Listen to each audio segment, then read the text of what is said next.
People, and I want to just say that, I announced I was coming over here, and I said, I love those Republicans, and I meant it. I said, except for maybe a couple I don't love. But the people in this room, I don't know if those couple are here. I don't know. I don't care if they're here or not. But we love you, and you've done an amazing job. You love the country. You're doing what's right for the country. And I want to wish everybody a Happy New Year, the most successful House Republican majority in decades, and we did it with not a big majority, right? That was not a big majority, but it's a unified majority, and it's people that know what it takes to make America great again. So together we had 12 months of unprecedented success in 2025, and now we're going to make history and break records with the epic midterm victory that we're going to pull off. It just doesn't seem to happen for people that win the presidency. It's an amazing phenomenon. You win the presidency, and we sure as hell are having a successful presidency, I will say that. But even if it's a successful presidency, it's been nothing like what we're doing. We had a very good day 2 days ago, too. But even if it's successful, they don't win. I don't know what it is. There's something psychological, like you vote against. You can win by a lot. We won every swing state. We won the popular vote by millions. We won everything. But they say that when you win the presidency, you lose the midterm. So you're all brilliant people. Most of you are in this business longer than me. That makes me smarter than you. Because look where I am, right? No, it doesn't. But I wish you could explain to me what the hell's going on with the mind of the public, because we have the right policy. They don't. They have horrible policy. They do stick together. They're violent. They're vicious. They're vicious people, and they stick together like glue. They don't have a couple of the people that we have.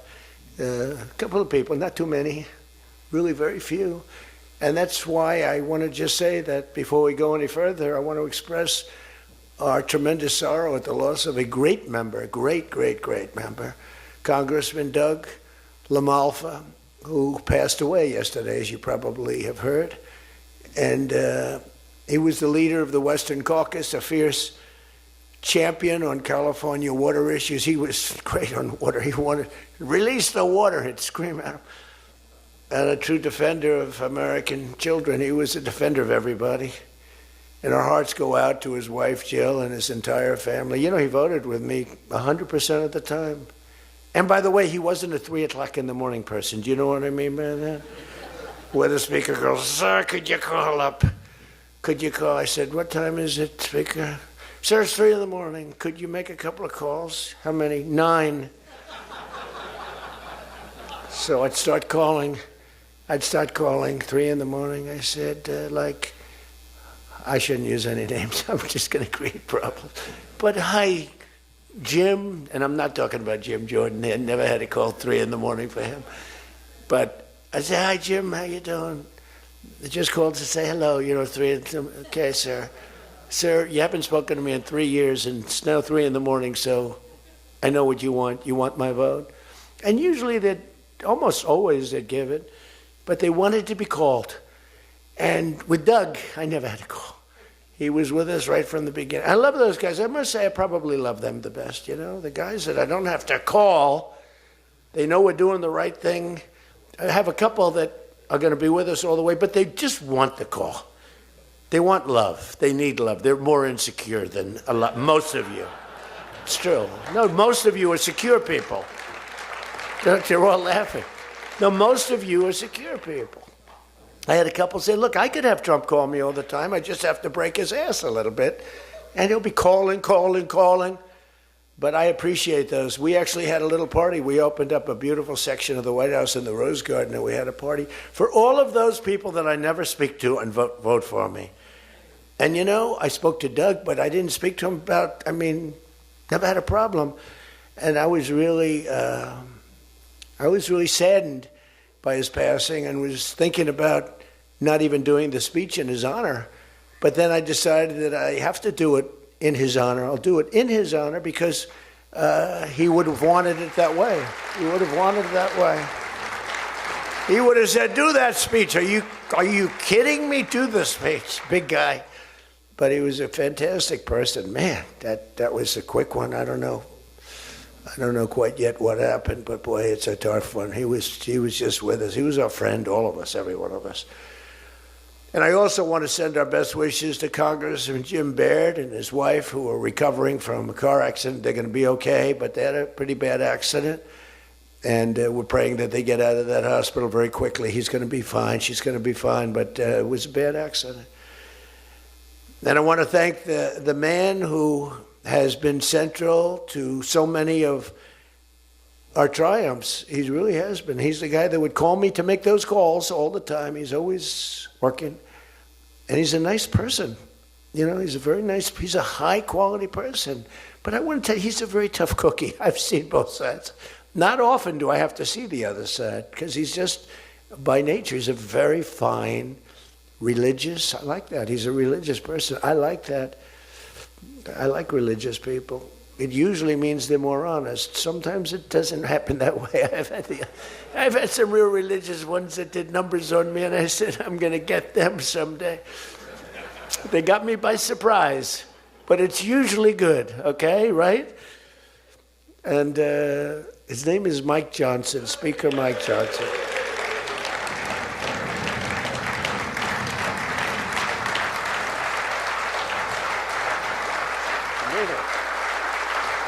He has my complete and total endorsement. Stand up, Speaker. So, you know, but it is true. A lot of times they'll say, I wish Mike were tougher. He's tough. He's tough as anybody in the room, actually. But can't be tough when you have a majority of 3. And now, sadly, a little bit less than that. I mean, a little bit less than that, maybe. But you can't be Trump. You can't, I want you. You know, you make 10 enemies, 20 enemies. That's the end of that, right? Everybody loves him. I would say there's one person he's given up on. I mean, I think he just gave up on this guy. He's so bad. He never votes for us. But no matter how good, he won't vote for us. There's a sickness there. You know, there's something wrong. You can have the greatest bill, the greatest for the country. Forget about for Republicans. Great, great, great for the country. I'm a no vote. We don't even bother calling him at 3 in the morning, do we? Huh? But I want to thank another guy who's as tough as they come, because he went through something that none of us have gone through. I went through a little shot, but I get that throbbing feeling every once in a while. But what he went through was incredible. And that Steve Scalise, he got hit hard. Where's Steve? Steve.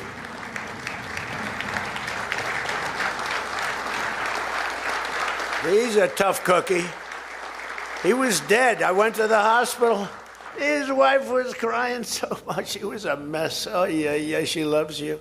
That's the only thing I learned about Steve, that he has a wife who loves him. Because I've gone to hospitals where guys are in bad shape, and the wife couldn't care less. She's waiting. She's looking for the next guy. Who's the next guy down the pike? Who the hell is the next guy? He's died. I said, it's so bad. Oh, yeah. I had one where the dog died and the husband died at the same time. I said, it's so sad. Yes, I love this dog so much. She couldn't give it, and the guy left her a fortune. Can you imagine? I shouldn't have left her anything, but she was much more concerned. It's true. Oh, the dog was devastated. The husband, he was like an afterthought. Your wife loves you, Steve. She's a great wife. Another one who has a great wife, Jackie, is Tom Emmer, right? Look at you. You have a great wife, but you haven't been tested like these guys. You haven't. We don't want to test her, right? She's incredible. She's a strong, beautiful, great person. She's a great person. She actually liked me at the beginning when we were having little fights. We weren't even having fights. We just didn't know each other. We didn't know each other. And I heard he said something negative about me. He was sort of right about the subject, but you're not supposed to say ever, even though you're right. But Jackie was saying, I'm telling you, he's a great guy. He's good. He's going to be a great president, blah, blah, blah. She was fighting for me. And now I love this guy. He's great. She was right about both of us, I think, right? But Tom has been incredible. He's incredible at what he does. And He's a great team player. Your conference chair, Lisa McLean, is so strong and powerful and beautiful. Thank you, Lisa. Thank you. Thank you. And I think they're broadcast. We said we don't care if the press comes or not. So when I say that, that means that they're broadcasting all this, and I'm letting my feelings out because it's true. I feel that way about so many people in the room. I could say it about many of the people in the room. Some I don't know as well, but many of the people in the room. They're incredible people. You're incredible what you're doing. We also have another one, Richard Hudson, Chairman, NRCC. Richard's always in there, always with a smile. No matter what's happening, Richard, he always has a smile. He's just a positive guy, smart and positive. Thank you, Richard. Really appreciate it. You do a great job. Republican Policy Committee Chairman, Kevin Hearn. Kevin, where are you, Kevin? Thank you, Kevin. Thank you. Did a great job. Every one of you got to be proud of yourselves. And basically the entire House Republican Conference. It's been really amazing what you've done. And we're going to give you some ammunition today. I said, I'd love to make a speech. The Speaker asked me, would you make a speech? I said, sure. You think Biden would do that? Would you make a speech? What? First of all, people wouldn't ask him to make a speech because it never worked out well, right? Could never find the exits. You finish, look, stare here, stare there, stare here. You could jump off the front if you had to. No matter what he did, he got himself into trouble. So basically, they didn't ask him to, but if he did, it wouldn't be good. But it's good with me because, we have so much ammunition. We have ammunition. The problem is the fake news. That's why I like being on. I'd much rather do live television than do non-live because, when they say, as an example in my speech, peacefully and patriotically to the Capitol, peacefully and patriotically. Do you know that the Unselect Committee didn't report it, that I said those words? Do you know that the news never reported the words walk or march peacefully and patriotically to the Capitol? Do you know they never reported it? It's a scandal. The Unselect Committee never reported that. They never reported that Nancy Pelosi was offered 10,000 soldiers, National Guard soldiers, whatever you want. No, I don't want them. And the mayor. The mayors were in writing. She was more honorable about it. But Nancy got caught when her daughter did a documentary. She's a documentariess. And she has her mother saying, it's my fault. I should have taken the soldiers or something. I saw that in the documentary. I said, whoa, this was a major story. Has she spoken to her daughter since that, But they just, they are vicious people, even on the attack. And it was an amazing military feat that took place yesterday. Think of it, an amazing military. The people are saying, well, thank you.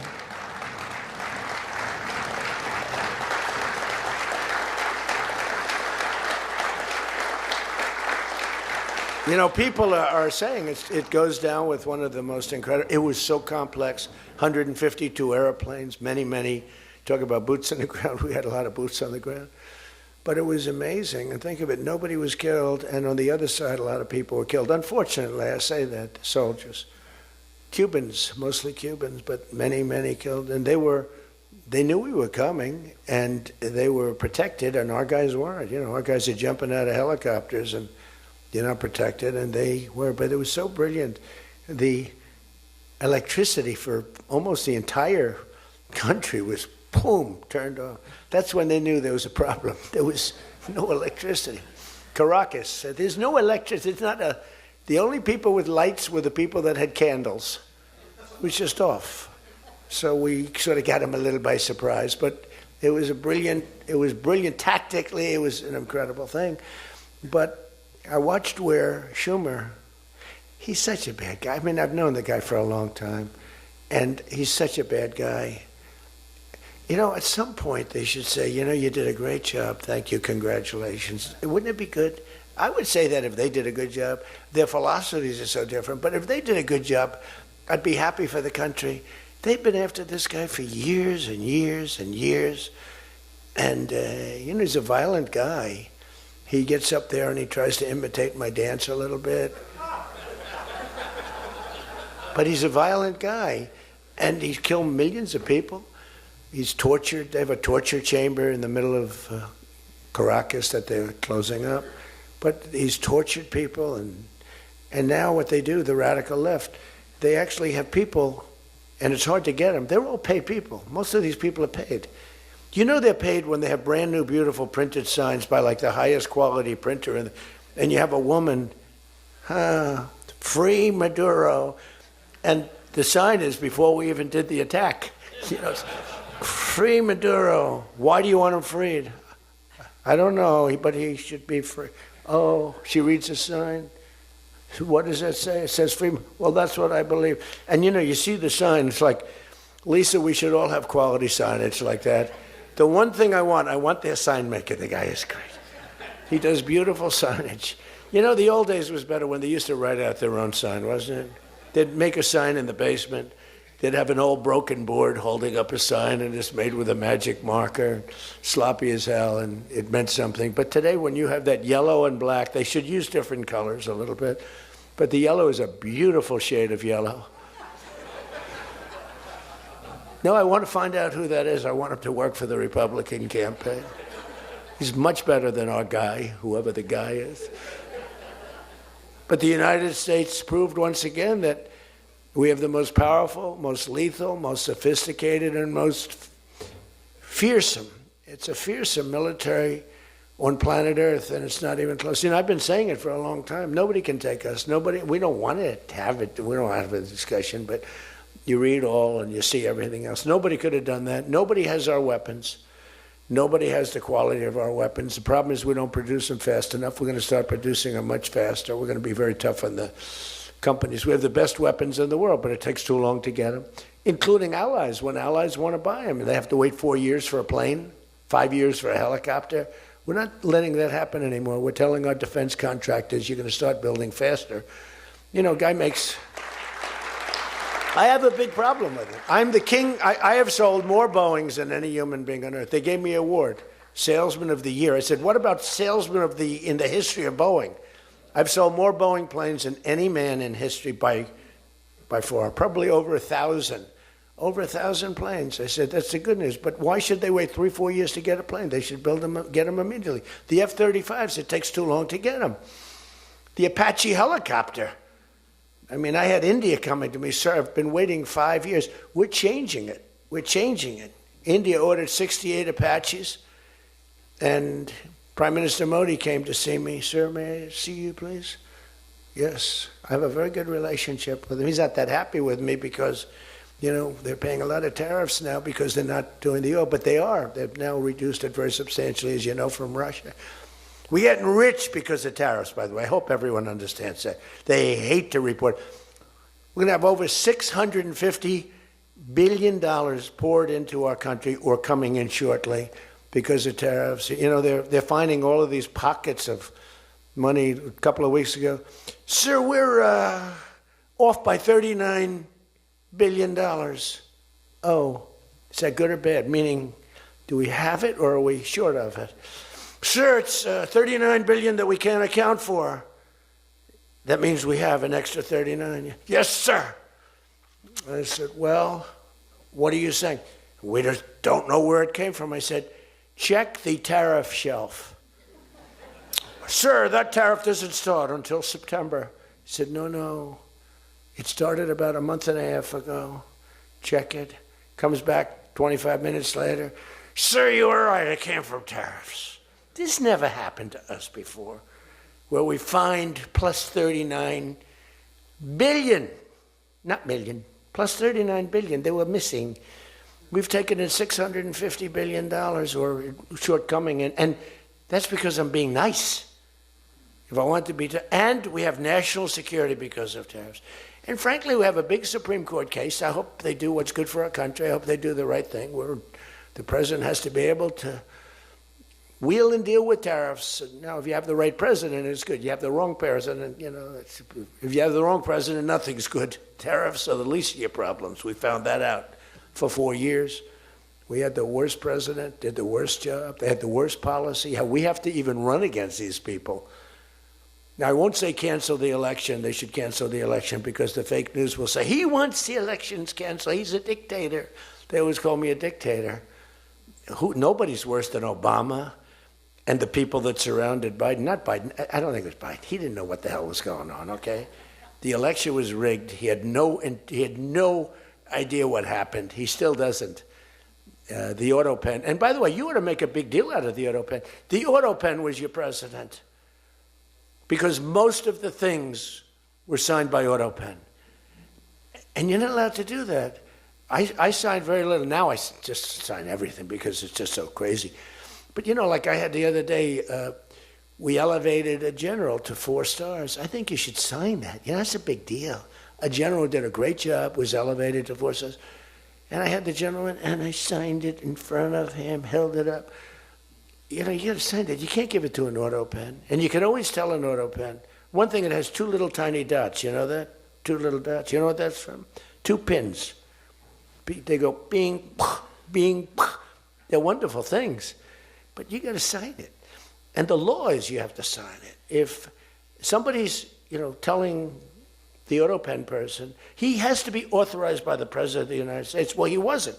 The guy barely knew the President. How many times did you speak to the president, right? He said 2. And they just spoke about the weather. It was like this. But he was never authorized to sign. And I think 95% of the things were signed by auto pen. You can tell because the auto pen is a nice, clean signature, and his signature's a mess. The only thing he signed was, which is nice, was Hunter's pardon. That's the only thing that we can find that he signed. Most of it he didn't sign. So somebody's sending papers to sign, and he wasn't the president. First of all, the election was rigged. You ought to have voter ID. You ought to insist on it. You ought to insist on it. Can you imagine? In California, they not only don't have voter ID, but if an official at the voting booths, which they don't have, by the way, because it's all mail, if an official, a voting official, even asks somebody for voter ID, sir, would like to see your identification. Do you come from our country? They put him in jail for tampering with the election. Okay? We got to straighten this out before it gets too crazy. California is more corrupt than any place. California is more corrupt than Minnesota. And I won Minnesota. Well, Tom's going, I think so. Well, it's close. It can't be proportionately, probably nothing's more corrupt, right? We got to win something. Yeah, right. He says you got to win. I'll tell you what, I did great there 3 times. I was surprised 3 times. Those elections are corrupt. They got you 1 time, too. But I heard a long time ago, but they got you. But they got to straighten those out. But we have to have voter ID. And when you confront a Democrat about voter ID, like in a debate or something, I said it a couple of times with Biden, and they're very embarrassed when they say, we want voter ID, voter identification. The only reason somebody doesn't want that is because they want to cheat. Our elections are crooked as hell. And you can not only win elections over that, and not only win future elections, but you'll win every debate because the public is really angry about it. And you ought to pass the SAFE Act, or whatever you're going to call it. Are we going to SAVE Act or the Save America Act? I think we're going to change the name a little bit. You're going to put that up for a vote? I think everybody in this room certainly should do it. And it's a bad vote for them because they're voting against things like voter ID and other things that are almost equal to voter ID. But when somebody says, no, we don't want voter ID, that means they're crooked. And the public understands it. You win elections with that. But I think it would be really important, Save America Act, if you would put that up for a vote. It's got my total endorsement. And all it is common sense things about the election. And they'll fight it like crazy because they cheat. That's the only way they can win. When you have policy so bad, when you have policy with men and women's sports. Men and women's sports. And they fight like hell for it. They still are. I saw the other day a person that you know very well, a congressman, was fighting like hell. And, I was out the other day with somebody, and I was with an ex-football player. The guy was massive. His leg was like this. And a young woman who plays flag football. And she's very good, supposedly, as an athlete. She's smaller than this guy's leg. Okay?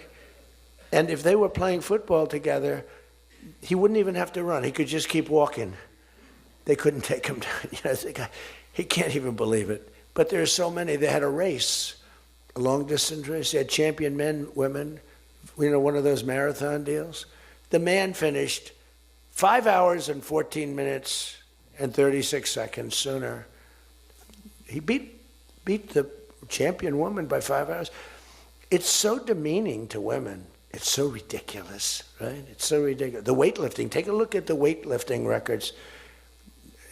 One record stood for 18 years, and it was broken by 112 pounds. They couldn't get 1/8 of an ounce, They'd put an eighth of an ounce on, and she's going to break the record for her mom, who's sitting in the front with her father. I'm going to break it, Dad. And she's out there. We're adding 1/8 of an ounce to each side. This record has stood, ladies and gentlemen, for 18 years. But she's going to do it. She's looking to get into the Olympics, right?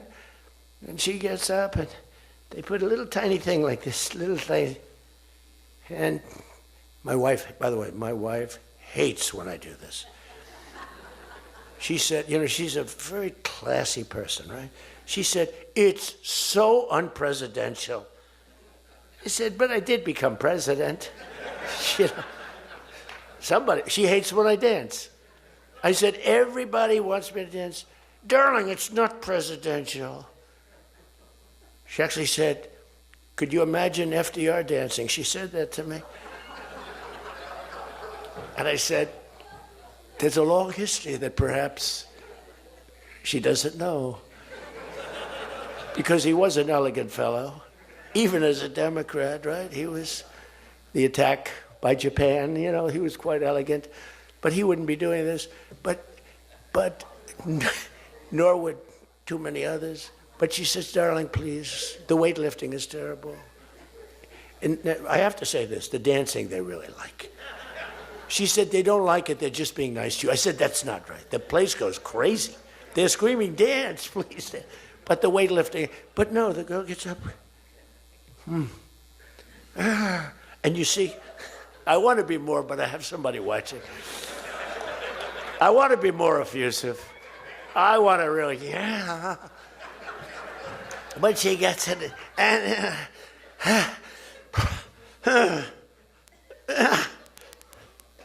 drops the thing, walks off the stage crying. Her mother's crying, her father's crying.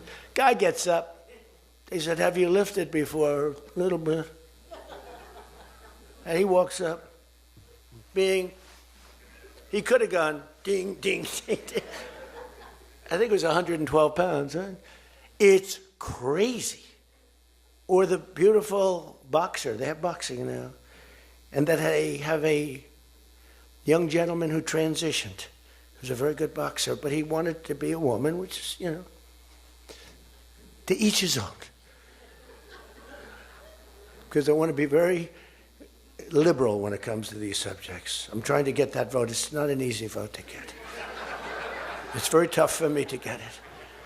But he transitioned, and he transitioned, and the girl was a champion boxer from Italy, remember? She got up, first round, he hit her, boom, with a left. A left, for those, everybody here knows about, but a left, Lisa knows better than anybody, but a left is defense.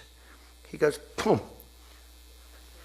She's like, oh my, she walked to the corner, remember? She didn't go down, but she did everything else. But she said, I've never been hit like that before. I don't want to go out again. You can do it. You can do it. Bang. She walked off. She said, he happened to win the gold medal, that young woman. He won the gold medal. There were 2 transition people. They both won gold medals. The whole thing is ridiculous. You have policy on your side. They don't have policy on your side. Right? You have policy. And I saw this guy fighting like hell. The swimming records, it's ridiculous when you look at the swimming, any records.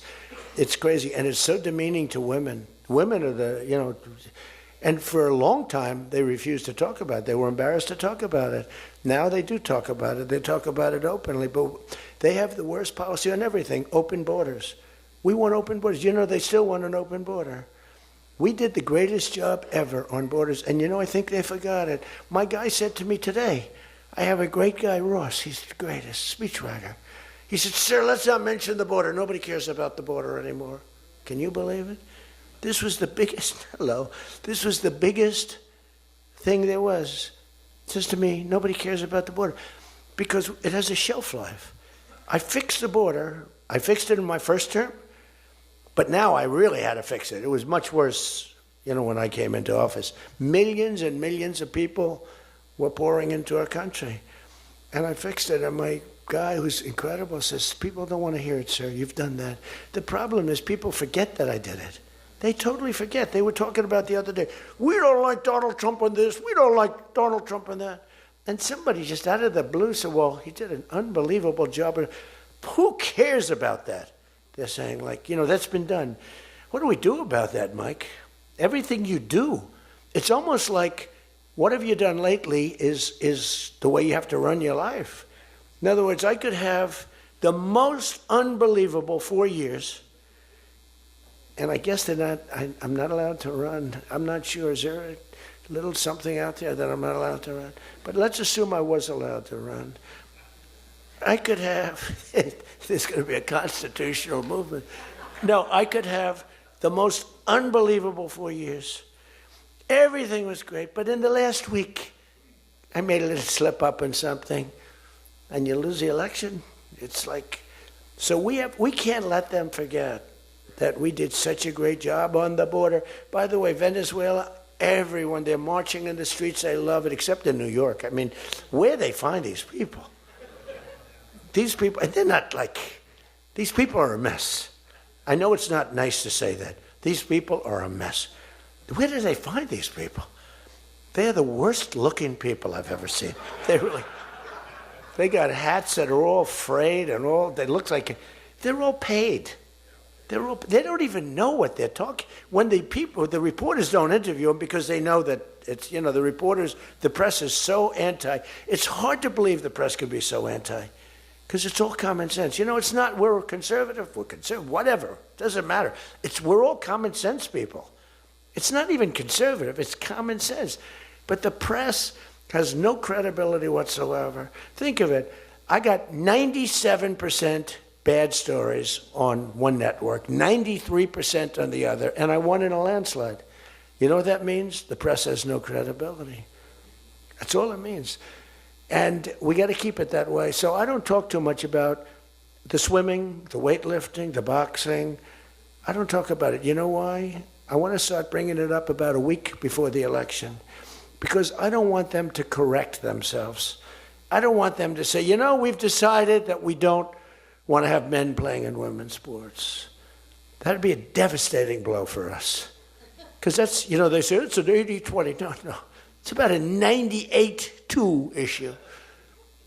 We've decided that we will not have open borders where the entire world, from the Congo, prisons from the Congo, these are extraordinarily tough people. These are people that make our motorcycle gangs look like fine young men. Okay? Our motorcycle gangs are wonderful people by comparison. No, they come in from prisons in the Congo. They come in from prisons from all over the world, but in particular Venezuela. Tren de Aragua. Tren de Aragua comes in, and Tren de Aragua, they say it's the worst gang in the world. It makes our gangs look like little sweethearts. It makes our gangs, you want to take them out to dinner, they're so nice. They cut off the fingers of people. One guy makes a phone call in Colorado. The governor stinks in Colorado. He has no control. So Tren de Aragua, they don't want to do anything about it. So ICE has to go in and take them out because the governor doesn't want to do anything. But they make a phone call. They've taken over my building. The landlord's calling. They took over his building. So the governor doesn't want to do anything. But he calls the police, the guy. They come in. Did you call the police? This is Trindade Rugg. We're talking to the man that owns the building. Did you call the police? Yeah. Boom, they cut off his fingers. If you call him again, the next time your hand comes off. Can you believe it? The guy's walking around, his fingers were cut off. And these are the animals that we're throwing the hell out of here. Washington, D.C. is now the safest city in the country. And you people know that better than anybody because you were, I mean, think of it. You're in Congress, you're respected people, you're afraid to walk outside. Washington, D.C. Now, we had a terror attack 4 weeks ago, and one person's looking down from heaven, and the other one is actually recuperating and going to make it, I think, but really badly hurt. Really badly hurt. Most positive mother I've ever. No, my son's going to be fine, sir. The mother was telling me that the night of the attack, I went just like I went to you. I spoke to this incredible woman. Sir, everyone's praying for my son. He's going to be fine. The doctors thought she was, just hoping against hope. There was no chance. And 2 weeks ago, he got up and started walking around. It's amazing, actually. So maybe some really bad. It looks like he could be okay. He's going to have pretty bad after effects. But that was a terrorist attack on people that are doing a great job. And it could have been anywhere. But we haven't had a murder. We would have, on average, 2 murders a week in Washington. I don't even like talking about it. Two murders a week in Washington, D.C. We haven't had one in 7 months. People can walk out now. You can walk down with your wife down to the restaurants, which are booming, by the way. I mean, if you go back to before I got in, and we did a pretty good job 4 years ago, but there was never this, in my first term. So when we were during the first term, we were pretty good, but it wasn't like that big of an issue. It became a big issue because people were being mugged all over the place. We had a couple of people working in the White House that were killed. We had one guy waiting for his wife in a car. They said, "Get out of your car." He said, "Well, I'm waiting for my wife." They blew his head off. The wife is walking up to the car. Animals. And then they get angry when I say, "They're animals." Nancy Pelosi, "They're not animals, they're human beings." No, they're not. This is another thing. That's a 98-2 issue also. No, they're animals, and we've taken them out. We've took out over 2,000 people, brought them back to their countries from where they came, or they're in prison now in Washington. Because it's not just like, you have to take the bad ones out. 2%, 3% of the population causes 90% of the crime. Think of it. 2% of the population in Washington, D.C. causes 90% of the crime. So when you get rid of the 2%, we took out over 2,000 people, got them out of the country or in prison. Some were so bad that we didn't want to send them back to their countries because they'll come back in, even though it's hard now, but they're pretty smart. They're sick, but they're smart. But you're now living in one of the safest cities in the country. It's a great thing. You can walk to the restaurants. Restaurants are booming. New restaurants are open. They were all closing. You wouldn't have had a restaurant. And I don't know about you, but to me, those soldiers standing there look so good. I'm not going to feel safe walking down the street without them. I don't think you would either. Even though, we took out so many criminals, I just feel better. To me, they're beautiful. I look at these soldiers, and you feel safe. You feel safe. I don't think if we took them out, even if the crime wasn't much, it would definitely be more. We did a great job in Chicago. They don't want to talk about it. We, against all this slob of a governor, this stupid slob, who's the family threw him out of the business. He was a dope, and the Pritzker family, but they threw him out of the business. And the mayor, he's a low IQ person, extremely low IQ. We should give everybody like these competency tests, right? The cognitive, they call it cognitive. I'm the only president that went for cognitive. I think every president and vice president should be forced to take cognitive exams, mental tests, like, are they intelligent? Wouldn't it be nice? Do you think Walz could pass a cognitive test, as an example? Do you think Kamala could? I don't think Gavin could. He's got a good line of crap, but other than that, he couldn't pass. I mean, here's a guy didn't want to have water coming down from the Pacific Northwest. Why? You know, they have a little tiny fish, this big, it's a little tiny fish, not doing well. You know why? No water. They're sending water. It's too much. It's killing the fish, so they cut it off. And then they have 25,000 houses burned down. They don't know why. No, I think, I believe in it. I'm the only one that took a cognitive test. It's the worst. If I don't do a medical exam, because I've had times where I went longer, because I'm busy. If I don't do a medical exam, they say, Trump's not doing an exam. There must be something wrong with him. If I do the exam, they say, why did he do this? Why did he do this part of an exam? He did too much. There's something wrong with him. Do you remember there was a period, Mike, where I had 32 days in a row I did one press conference, 2, 3, sometimes 4. I do them behind the desk. I don't even just do it. I do press conferences. But I do many press conferences. So in 32 days, and then one day, just one day. This is 32 days in a row. Must be some kind of a crazy record. Then one day, do you remember I didn't do one? Because I took Kai, my very brilliant golfer, beautiful young lady who swings the club so beautifully. She's a great scratch golfer and loves playing. Grandpa, would you take me to play golf? So I ran, I play golf in like record. I play speed golf. It's better that way. You know the expression? Miss it quick. No, I play speed golf, but I'm a good golfer. Everybody knows. Anybody that I've beaten in this group. But I love to play golf, but I don't get to play much. But I took off 2 hours, and the press couldn't find me. But they knew I was there because they follow me. And I was getting, are you okay? Guys are calling me up. Some of the guys in this room. Sir, are you okay? Yeah, what's the problem? There's a report, sir, that you're no longer with us. Remember that? No. The report was that I don't want to use the D word. It's such a horrible word. Dead. I don't like.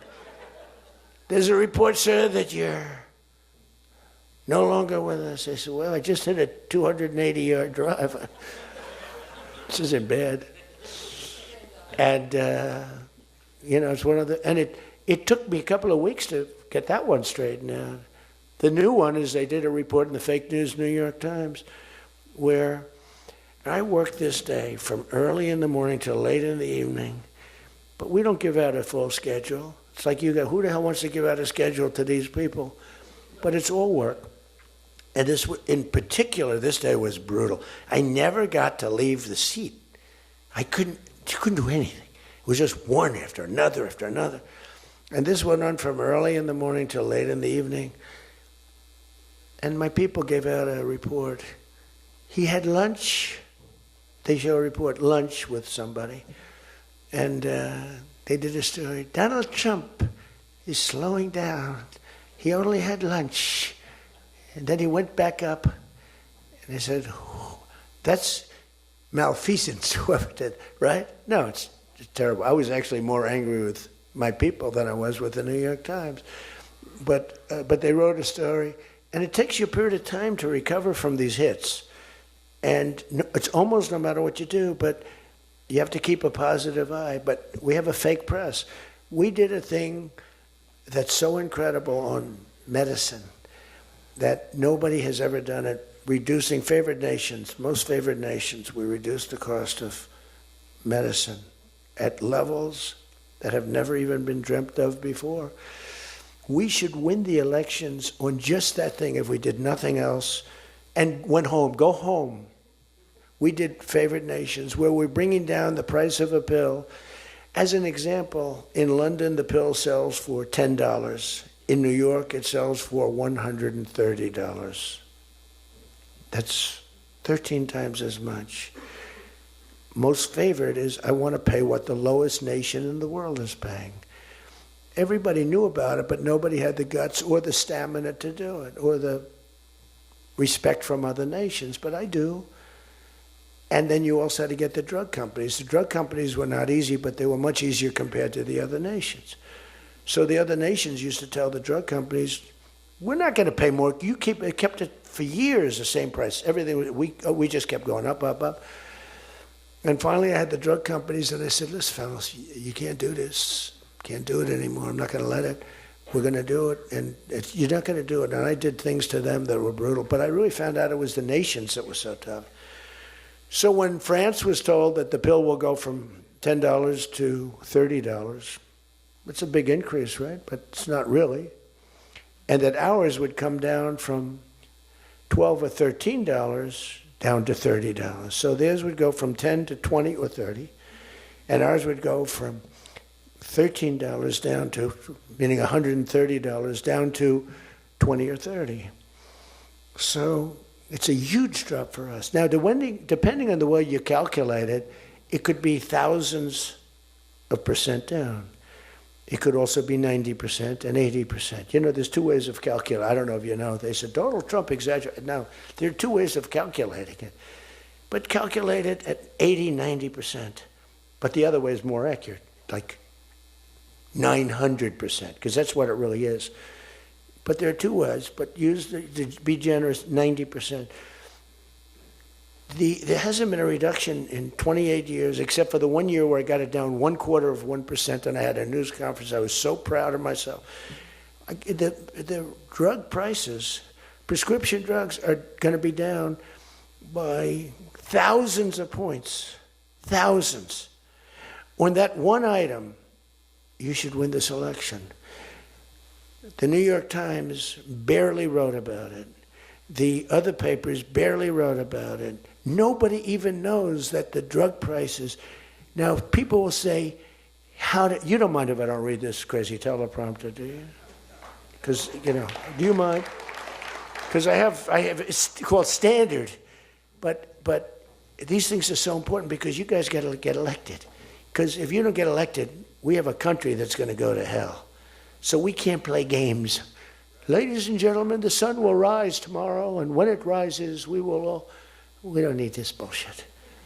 We need to talk about favored nations. And your numbers are coming down at levels that nobody's ever seen. We inherited high prices. We inherited a mess. We inherited the greatest inflation in history. And you know what was knocking it down? The bad economy that we inherited. We inherited bad. We now have the hottest economy in the history of our country. We have $18 trillion being invested in the United States. You have, every one of you have car plants, AI plants, plants of all different types. Because of tariffs. I hope we get the good ruling from the Supreme Court. I only hope we do, because it's given us tremendous national security. So let me just finish up, because I weave. I love to weave. If you ever weave and don't come back to the point, then that's a problem. Then you say, but when you weave and you go here and boom, boom, boom, always coming back, then you're in good shape. But what's happening is, by doing what I did, we're getting numbers that are so low. But what did I do to the countries? I said, France, your health care for prescription drugs is going to go up triple.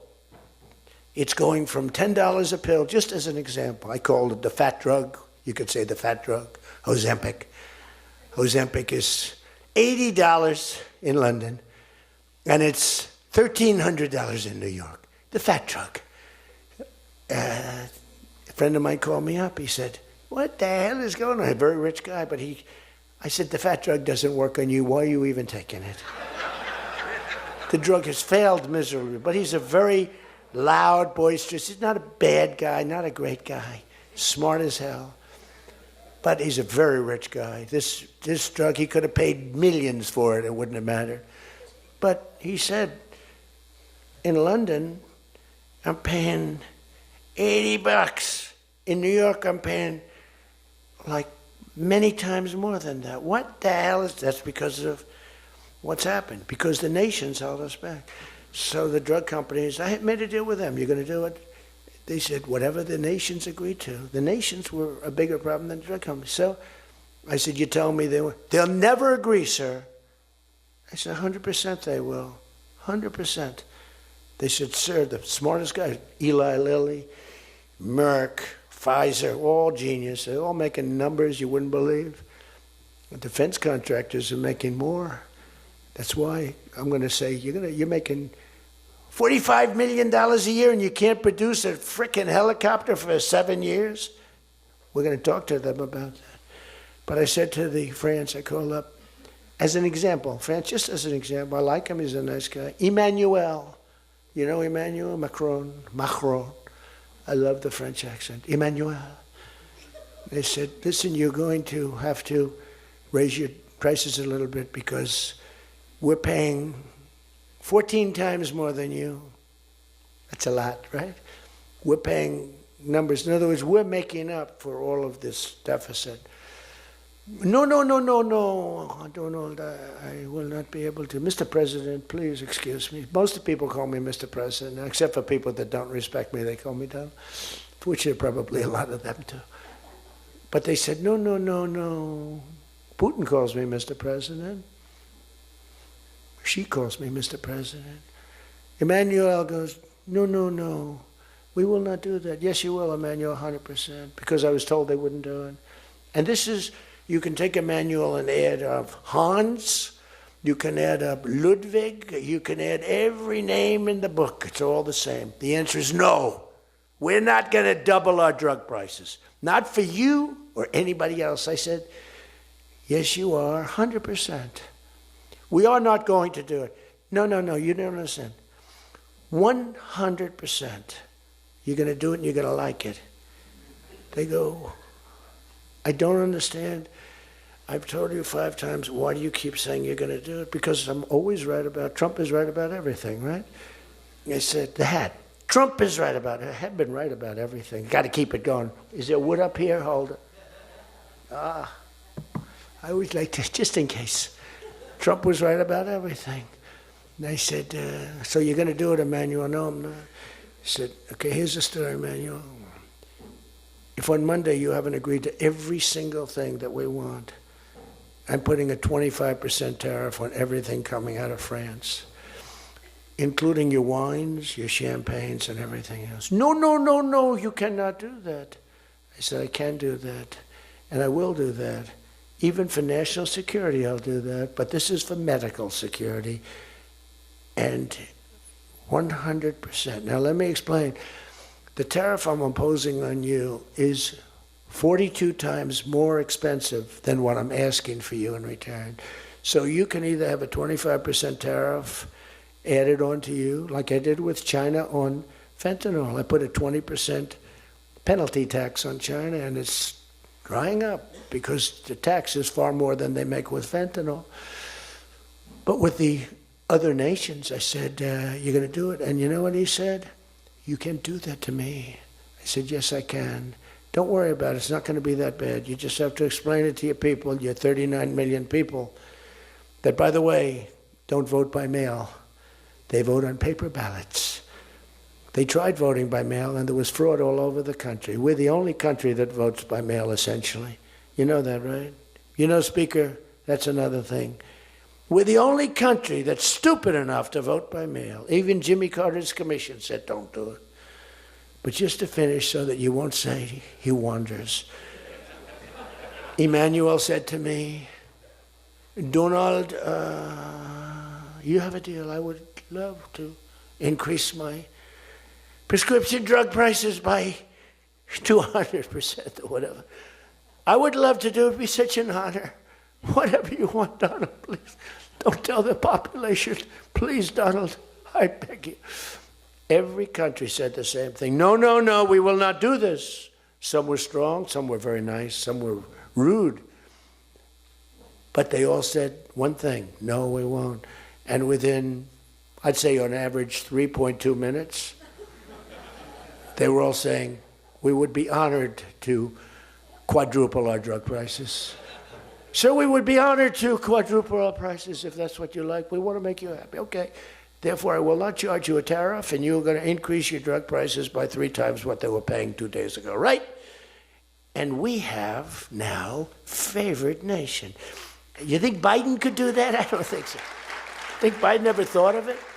Now, everybody's wanted favored nations, but everybody knew it was impossible to get the countries to agree to it because they wouldn't have done. And they've been doing this for 40 years or whatever it is. We were subsidizing the entire world. That's just one of the many things we're giving. But you should take that thing. That's going to save. Now, that also, when you add that to health care, your drug prices are much lower than what you projected. So we're going to reduce health care by a lot. One other thing. On health care, it's never been our issue. It should be our issue. We had a very nasty vote from a couple of people. I guess Collins, I guess Lisa Murkowski, and I guess a man named John McCain. Remember? Thumbs down. You remember. He said, I'm all for 10 years he campaigned. I don't want to be nasty, but for 10 years he campaigned on Obamacare. We're going to destroy Obamacare. We're not going to do it. And then we're going to terminate it. And then, it was a little surprising. We could have had health care, good health care. Obamacare is bad. And the people understand it's bad. And the premiums are horrible. But one thing I've learned a lot about health care. I found health care sort of like not of tremendous interest, but it was very important. And I made it of tremendous interest. So I made a statement a couple of months ago because I saw the numbers. I said, boy, because, I like to see what's going on. That's one of the reasons. By the way, we set an all-time record again today. We have the highest stock market in the history of our country by far, every single month. That's another thing you should camp. They like to demean that. The Democrats, well, that doesn't mean anything. That's just, no. That means jobs, and it means 401ks, because a lot of people have 401ks. And they have, best lawyer in the room, the best, have 401ks, and they have 401ks like, I had a young policeman. I told this story twice, but it was the same thing. This was a recent case. I had a case years ago because I had a great economy. We had the greatest economy in history during my first term. My first term was a tremendous success. But again, nobody wants to talk about that. We rebuilt our military. We did things that nobody could have done. We did a great job. This term is blowing it away. It's blowing every term. There's never been a president that had a year like this, especially a starting year. And we should win based on that too, all things. But the 401k, so there's a policeman, and he comes up, and he was guarding me along with lots of other people. Sir, I want to thank you. What? My wife thinks I am the worst investor in the world. And for the last year, she thinks now I'm Warren Buffett. She said, you're smarter than Warren Buffett. You're a better investor than Mr. Warren Buffett, sir. I said, how's your 401k? It's doubled. It's going up. It's going up. I said, just relax. But 401ks are through the roof. Those are us. Those are the people. We have the highest stock market in history. 47 days out of 11 months. We have just a piece of the last month left for the first year. 47 days out of 11 months, we hit a new record. Well, we hit one last night. We hit another one today, I understand. But we hit one last night, a new record, brand new record. All exchanges, not just, Dow. Dow was up, but all of them. We have another record, that's the 47th time in 11 months that we've hit an all-time high. And the future, because we have more money coming into our country than any country has ever had by far. The record was about $3 trillion many years ago by China. We've got $18 trillion pouring into our country. You know why? Because of tariffs. Because if they build a factory, they don't have to pay any tariff. But if they make it in another country and they send it in, they have a very big tariff to pay. So they can't pay that tariff. So what they do is they come in and they're building. By the way, this is what China did to us for many years. It's just reversing it. Other than we have a great product. We were losing our product now. Tell you what, if I had lost this election, if you had Kamala, it's the same thing, Joe and Kamala, I call them equals. If you had Kamala come in, I believe that our country would have been Venezuela on steroids. I used to say that during the campaign. If I don't win, we're going to have Venezuela. So we have 18 trillion coming in. I think we could hit 20 trillion by the time the year is up, right? It's less than 1 year, 18 trillion. The record is $3 trillion. $3 trillion is a lot of money. 18 trillion is not even thinkable. That's all investment. That's building factories, that's building plants. You know how many car factories we have? Half of you guys are having car factories where you are. Louisiana is doing great. Georgia, right next to you, is doing great. Hello. Nice guy. All nice people. Actually, in this room, I can't see it. Is there anybody I'm supposed to dislike in this room? I think that a couple of people maybe didn't show up. There's only one that I really dislike. I mean, the same person that Mike gave up on, because there's something wrong with him. He's a sick person. But there's only one, really. The others, you just have to understand them. You know, they have some problems too. But you just have to sort of go with them and understand them, feel sorry for them, advise their family, are they okay? Because what we're doing is right. But $18 trillion, car plants being built. I was in Japan. Somebody admonished me, he shouldn't be traveling. I don't like to travel. But when I travel, I make a lot of money for the country, not for me. For me, I don't care. I have a much higher purpose. I have plenty of money. I don't need money. I don't want money. I want to make money for the country. And like I did with Intel. Intel came in. They had a problem.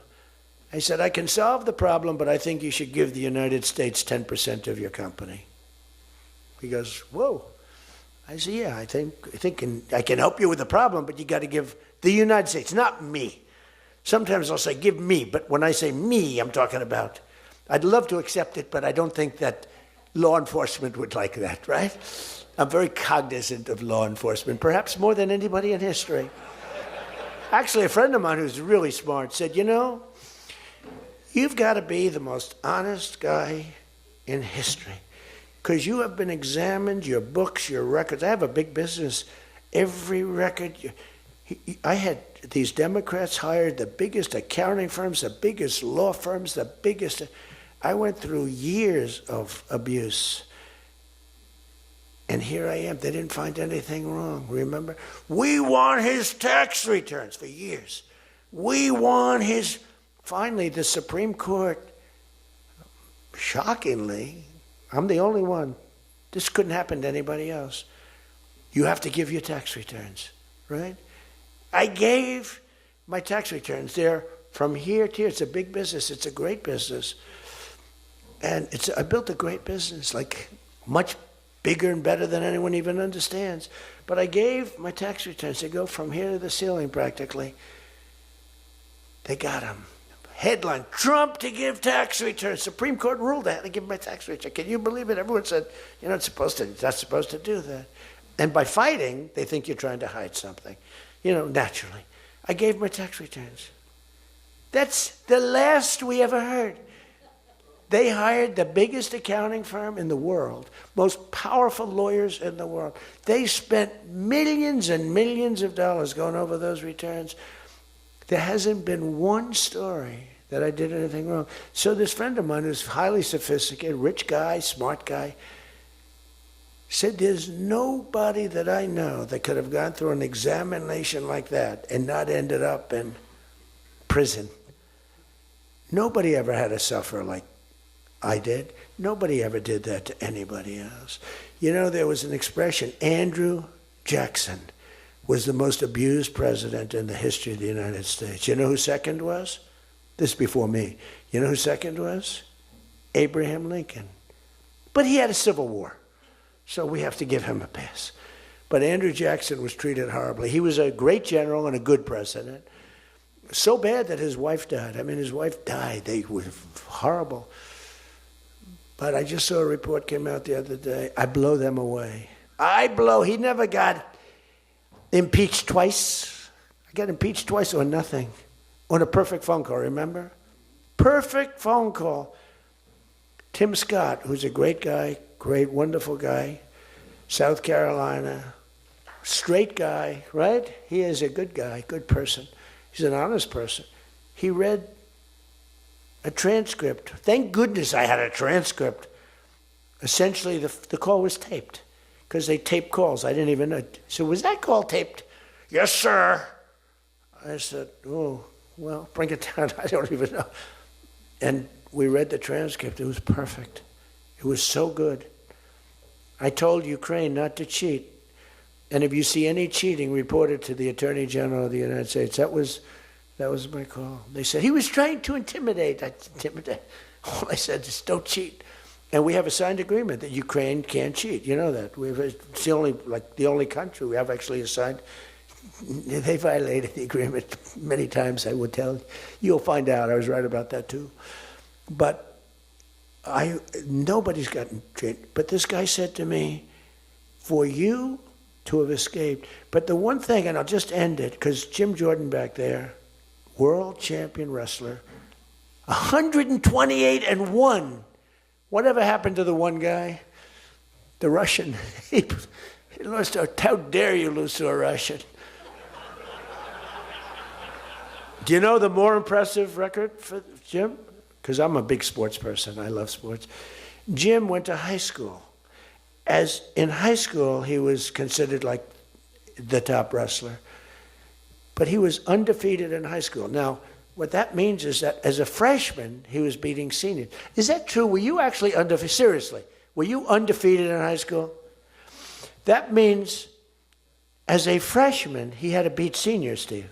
Nobody could, because there's such a difference between a freshman and a senior. To me, that's more impressive than anything. But I'm also impressed with his fight. Now we have to close the deal, Jim. We got to close the deal. Close that deal. I saw Jim, and the first time I met Jim, I looked at him and I said, tough looking guy. But I noticed the ears, they were a little rough. They were a little bit of a rough. Some people would say a little cauliflower on that ear. They said, Jim, have you wrestled before? Yes, I did. Where? Was it Ohio State? Something like, he was an All-American at Ohio State. I said, yeah, I could sort of tell. I look at the ears and I can sort of tell. But have you had plastic surgery on your ears, Jim, now? Because they look better now than they did the first time. They've healed over the years. They've healed. Actually, now you're wrestling with probably much tougher people, the radical left lunatics, right?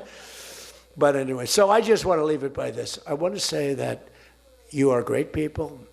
We have all of the policy. We have wonderful. Just stay together. We got a few people that make life very difficult. They don't have that. I used to say they don't have a Mitt Romney in their midst. I mean, Mitt Romney was very difficult. You know, he was almost like for them. He was on the Senate side. But we have a couple of people that are really bad. I mean, they're bad, but maybe they'll straighten out. Maybe somebody in the room can sit them down and straighten them out, because what we're doing is the right thing for the country. We're not Republican or Democrat. We're doing the right thing for the country. If you look at what we're trying to solve the health care problem. We're trying to get better health care at a lower price. I mean, that's a good thing, right? And the one thing I learned, and just in concluding, and I said it like a month and a half ago, and it was the number one thing in the country. Even the fake news covered it. They tried to put a negative spin on it, of course. I said, I read a story about insurance companies making a fortune. A fortune. Their stocks were up 1,700%. Who invested recently in a stock that's up 17? And that's because the money that they're getting from Obamacare is massive. And the government generally. That means they're making a fortune. And as soon as that, because I have a natural, I don't want to say it again, but I have a natural business instinct. I do. I've always done things. I've done some things that people said you're crazy and I made a lot of money with. I've done a lot of things that were good. I have an instinct, right? Somebody said, he's got the best political instincts of any politician in 150 years. I said, no, I don't. I really don't believe I do. I think I have good instincts. I have common sense. But they said that it was a very complimentary statement, but I don't believe that's necessarily right.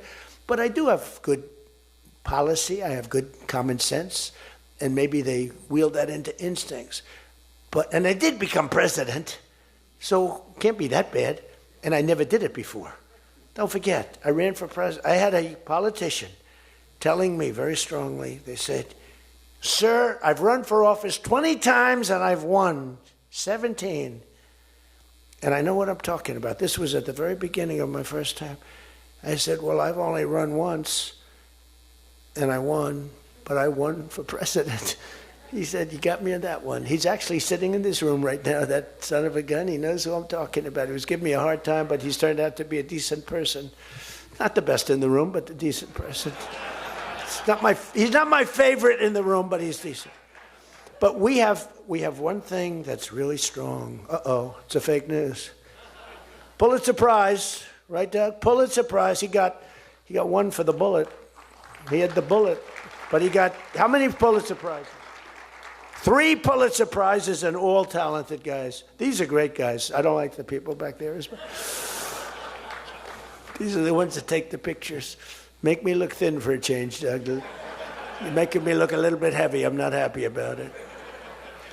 But one thing I did see and find out in the last 2 months, when you tell the people that we want the money to be paid to the people so the people can buy their own health insurance and health care, it's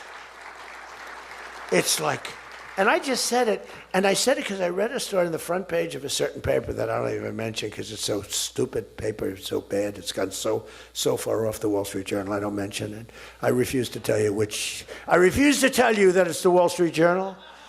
They've lost their way. This is not the Wall Street Journal of old. But I read a story on the Wall Street Journal, and it said that the insurance companies are making so much money. They weren't demeaning them or anything, and I guess as an investor, you're happy. When I read that, I said, wait a minute, they're making that kind of money, and they're making it because of stupid politicians, I hate to say, that we allow them to make it. If you guys can get in a room, because, we don't have that as one of our issues. It's the only thing they have. They're lousy at it. They came up with Obamacare. We tried to fight it. We almost had it won, but we didn't get 3 votes. We should have gotten them. But here's, you want to turn this thing, you work on favored nations, you work on borders, you work on all of the things that we talked about, but now you take the healthcare issue away from them, and they want to fight it. You know why? They're all owned by the insurance companies, and they cannot fight it successfully. There's nothing they can do. That's like almost the voter ID thing. When they try and fight, I watched a guy trying to explain why we shouldn't have voter ID the other day, and the guy was a fool. He looked like an idiot. This is the same kind of an issue. Let the money go in the healthcare account or however you do it.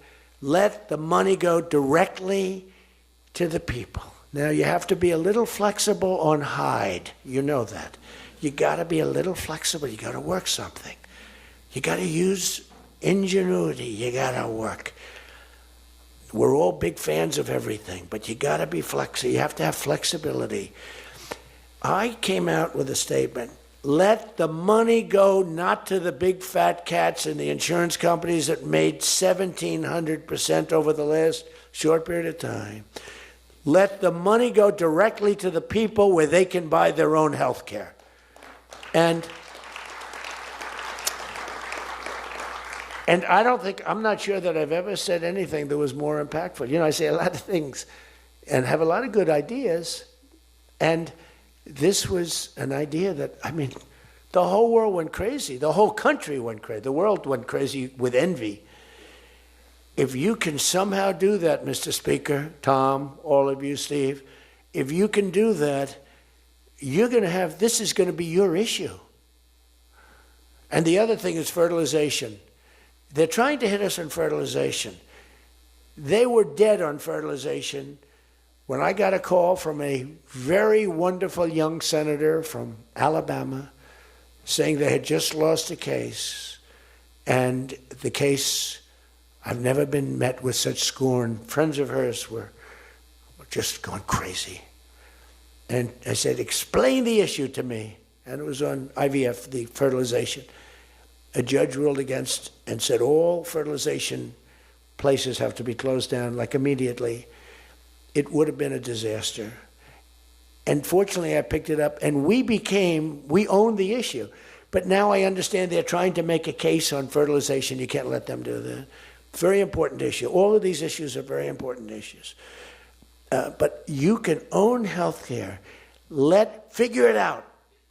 Let the money go directly to the people. It goes in a healthcare account. There are numerous things you can do.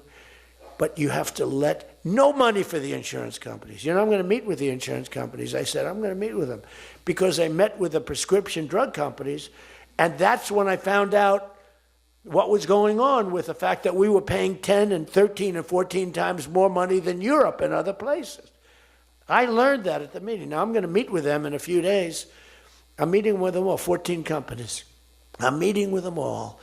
I'm also meeting with oil companies. Let's go. You know what that's about. We've got a lot of oil to drill, which is going to bring down oil prices even further.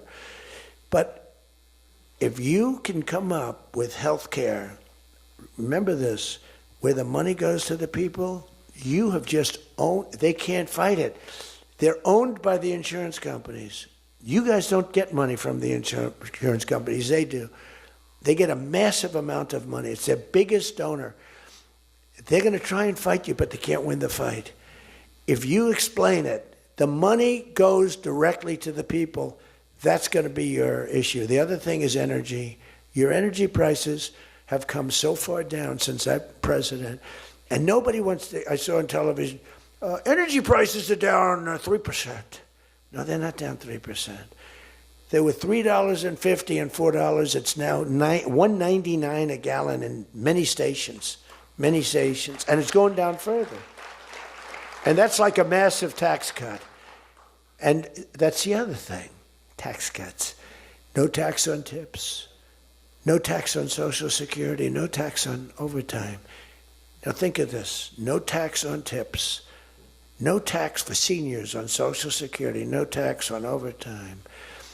You're allowed to deduct if you buy a car and you take out a loan on the car. For the first time ever, middle-income people, all people can deduct, but they never got a deduction before like this. It's only for rich people, they got them. They have so many deductions. You're allowed to deduct the interest against your taxes. Nobody thought it was possible. It's going to be phenomenal for the car companies, but it's even more phenomenal for the people. It's like getting it's like paying half for the car. All of these things, you have so much ammunition. All you have to do is sell it. Taxes. But the one thing they know about the taxes, I call it the great big beautiful bill. I think it's even better. But the great big beautiful bill is just that. There are so many goodies in the bill, you have to get the word out. Because the people in the back of the room won't do it. That's why I love live television. Because they can't, sometimes they'll turn the camera off. But they're embarrassed when they do that. If we're going too strong and doing too well, if the lights go off, you're doing well. If the lights are on, you got yourself a problem, okay? I see that little red light. That light goes on. If that light, that's bad, isn't it? If that light goes off, you know that you're doing a good job because you're fighting the Democrats and you're fighting the fake news. And it's amazing that they can be so stupid. And they don't have credibility anymore, and you can beat them. I mean, it's the old thing that, never fight the news, but you have no choice because it's almost like they become radicalized. But you are fighting the news, but you can beat them. That's why I'm standing here. I mean, I had Kamala. I was beating Joe by 30 points, and then they changed him. That's like a fighter in the ring. He's losing, and they said, let's put somebody else in to take his place. Very unfair. They changed in the middle of the election. They said, he's going to lose, so let's give somebody else. And fortunately, she was just as bad as him. Probably slightly. I don't know. Would you say as bad or worse? Close. Pretty close. But it took 6 weeks. There was a honeymoon period. 6 weeks. It took 6 weeks to find out that she didn't have what it takes. But you got to win the midterms. Because if we don't win the midterms, it's just going to be, they'll find a reason to impeach me. I'll get impeached. We don't impeach them. You know why? Because they're meaner than we are. We should have impeached Joe Biden for 100 different things. They are mean and smart. But fortunately for you, they have horrible policy. They can be smart as can be. But when they want open borders, when they want, as I said, men and women's sports, when they want transgender for everyone, bring your kids in, we're going to change the sex of your child. Just send them our way. In some cases, like in Minnesota, they don't even tell the parents. Is that right? And nobody believes it when I say it. I think we have 6 states. Nobody, am I correct? Okay, Tom Emmer said yes, so. But it's true. Where the kid comes back, they keep the kid. They operate on the kid. They don't tell the parents. It's not believable. We have great, solid, common sense policy. They have horrendous policy. What they do is they stick together. They never have a no vote. They impeached me. I never knew I was going to be impeached. I get a phone call, you just got impeached. I said, what does that mean? It took them 10 minutes.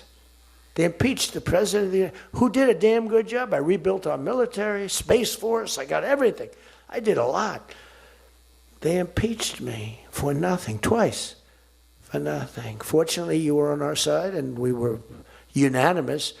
And the second time, the few people in this little group, like Rice and this, they're all gone. Every one of them is gone, except one that we're going to sort of let ride with. Some guy that has a state that you might as well just let him ride. But think of it, everyone's gone. Everyone's gone. It makes me feel so good. I don't want to feel vicious, but I'm so happy that everyone. And they're seriously gone, too. They lost in landslides. This guy named Rice, he lost by 48 points, right? Remember him? Oh, no, there he is. What a job you did, Mr. Fry, Congressman Fry. I looked around for somebody